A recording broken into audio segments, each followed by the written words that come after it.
ఒళ్ళు దగ్గర పెట్టుకొని మాట్లాడాలి. ఇది కాంగ్రెస్ అడ్డా, ఇది మెదక్ జిల్లా అనేది మెదక్ నియోజకవర్గ కాంగ్రెస్ అడ్డా. గతంలోనే మీకు సంవత్సరం క్రితమే మెదక్ ప్రజలు తగిన రీతిలో బుద్ధి చెప్తే కూడా ఇంకా మీకు బుద్ధి రాలేదు. తగిన రీతిలో బుద్ధి చెప్పారు మీరు, అయినా బుద్ధి రాకుండా మరి ఏ రకం పెట్టుకుని ఈరోజు మెదక్ వచ్చి మీరు నానా జవాబులు పెడుతున్నారు.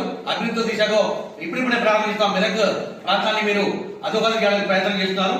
మీరు ఏమంటారు అంటే రాష్ట్రంలో కాంగ్రెస్ వచ్చేకనే రైతులకు గ్రహణం పట్టిందని చెప్తున్నారు. అదే హరీష్ రావు గారు ఉత్తర మీరు గుర్తుపెట్టుకోండి, కాంగ్రెస్ పార్టీ రైతులు రాజుగా మార్చిన పార్టీ కాంగ్రెస్ పార్టీ. గతంలో కూడా 2009లో రాజశేఖర్ హయాంలో ఏకకాలంలో 70,000 కోట్ల ప్రమాణం చేసింది కాంగ్రెస్ పార్టీ.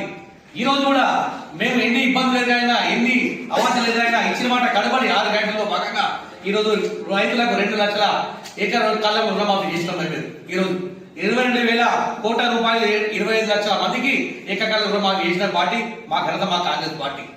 మీరేమొకటి చేస్తున్నారు మీరు. అదేవిధంగా ఇంకా 2 లక్షల పైగా ఉన్న కొన్ని అకౌంట్లు ఉన్నాయి, దాన్ని కూడా తప్పకుండా చేస్తామని మా ముఖ్యమంత్రి హామీ ఇచ్చారు, దాన్ని చేస్తాం. ఏడపాయల సాక్షిగా అదేవిధంగా మేము చర్చి సాక్షిగా అబద్ధాలు చెప్తున్నాం. అబద్ధాలు ఎప్పుడు చెప్పలేము. ఇచ్చిన మాట కట్టబడిచిన కాంగ్రెస్ పార్టీ మా పార్టీ. తెలంగాణకు ఎన్ని అబద్ధాలు ఇచ్చిన పార్టీ మా కాంగ్రెస్ పార్టీ. దాన్ని అవార్డులు పెడుతున్నారు. రుణమాఫీ పూర్తయితే నేను ముక్కులకు రాస్తా చెప్తారు. మీరు గతంలో మాట చెప్పడం చెప్పింది మర్చిపోయినా హరీష్ రావు గారు. రుణమాఫీ పూర్తయితే జేబులో పెట్టుకుని చెప్తున్నా రాజీనామా పత్రం అని చెప్పారు. ఎక్కడ పోయింది రాజీనామా పత్రం? అప్పుడు చెప్పలేదు మాట ఇప్పుడు ఇట్లా నమ్మకాన్ని గుర్తుపెట్టుకుని హరీష్ రావు మీరు ఒళ్ళు దగ్గర పెట్టుకుని మాట్లాడారు.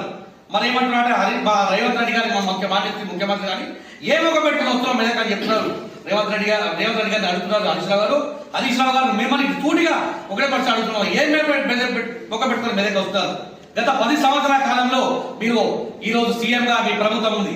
ఎప్పుడైనా మీకు చర్చ గుర్తొచ్చిందా?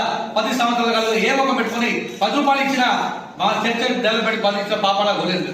ఎప్పుడు కూడా చర్చకు వచ్చిన పాపలేదు. కానీ మా హయాంలో సంవత్సరాల కాలంలోనే 1 సంవత్సర కాలంలో 29 కోట్ల 15 లక్షల 50 రూపాయలు మెదక్ చర్చ డెవలప్మెంట్ కనుక మాది. ఈ రోజు మనం తెచ్చిన దానికి మీరు ఒళ్ళు బస్సీలు వచ్చి మీరు ఈ రోజు మనకి అవార్డు చాకలు పెట్టుకుని హరీష్ రావు ఖబర్దార్ జాగ్రత్త మెదక్ ప్రాంతం గురించి మరోసారి మాట్లాడితే బాగుందని చెప్తున్నారు. అదేవిధంగా నమ్మేసి ఓటు తెచ్చిన ప్రజలకు మీరు గుడ్డు సున్నా పెట్టారని చెప్తున్నారు. హరీష్ రావు గారు నమ్మి ఇచ్చి గొంతుకొచ్చిన పార్టీ మీ పార్టీ బీఆర్ఎస్ పార్టీ. బోగస్ రాష్ట్ర సమితి మీ పార్టీ. ఏకకాలంలో రుణమాఫీ ఇస్తానని 4 సార్లు రుణమాఫీ చేసి ఆ మితికి సరిపోయిన పార్టీ మీ కాంగ్రెస్ పార్టీ. దళితులు సీఎం ఇస్తానని ఉన్న దళిత ముఖ్యమంత్రి తీసిన పార్టీ కాంగ్రెస్ పార్టీ. మైనార్టీలకు ఏదో ఇస్తాను చెప్పిన పార్టీ ఏ పార్టీ? మీ పార్టీ. ఎప్పుడు కూడా అబద్ధాలతో పుట్టిన పార్టీ మీ పార్టీ. మా చెప్పే అర్హత మీకు లేదని మేము గుర్తున్నాము. అదే చెప్తున్నాం. మీరు హరీష్ రావు గారు గుర్తుపెట్టుకోండి. క్రీస్తు సుఖం అనేది క్రీస్తు బోధన అనేది సర్వ మానవులకి సమానంగా ఉంటాయి.